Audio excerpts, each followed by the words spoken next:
ஒரு வார்த்தை எதுவுமே கேட்கல. கட்சிக்காரங்க வராங்க, போய் சொல்லிட்டாங்க, நீங்க எல்லாம் பார்க்கலாம். என்ன தெரியுமா நடக்கும்? வருவாங்க, எல்லாரும் பிடிப்பாங்க, எனக்கு வந்து இழுப்பாங்க, கீழே தான் விழுவேன். இங்க கலெக்டரும் கல்வித்துறை அமைச்சரும் வரட்டும், என் தம்பி புரிய நடவடிக்கை எடுக்காம வரமாட்டேன்.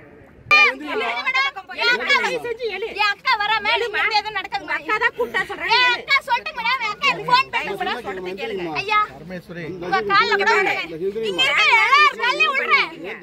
நிலைமை பாருங்க. சொன்னா கேட்டுக்கோங்க, எந்திரீங்க. தயவு செஞ்சு கேளுங்க மேடம், கேளுங்க. ஏன் தம்பி என் தம்பி இல்லைங்க மேடம், உங்க கால்லையே சேர்ந்து விடுறேன் மேடம். மேடம் இல்லாத கிரியேட் பண்ணாத எழுங்க மேடம். என்ன மேடம் கிரியேட் பண்ண போறாங்க? கிரியேட் பண்றாங்க மாதிரி பேசுறீங்க. என்ன கிரியேட் பண்றாங்க? என்ன அவங்க உண்மைதானே மேடம் பேசுறாங்க? கிரியேட் எதுவும் மேடம் பண்றாங்க? ஒரு அதிகாரியின் கால பேசி கேக்குறாங்க. கிரியேட் பண்றாங்கன்னு சொல்றீங்க. என்ன மேடம் நீங்க எப்படி பேசுறீங்க? அவங்க கஷ்டத்தை பேசுறாங்க. பாதிக்கப்பட்ட புள்ளிகள பேசுறீங்க. கிரியேட் பண்றாங்கன்னு பேசுறீங்க.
போகமா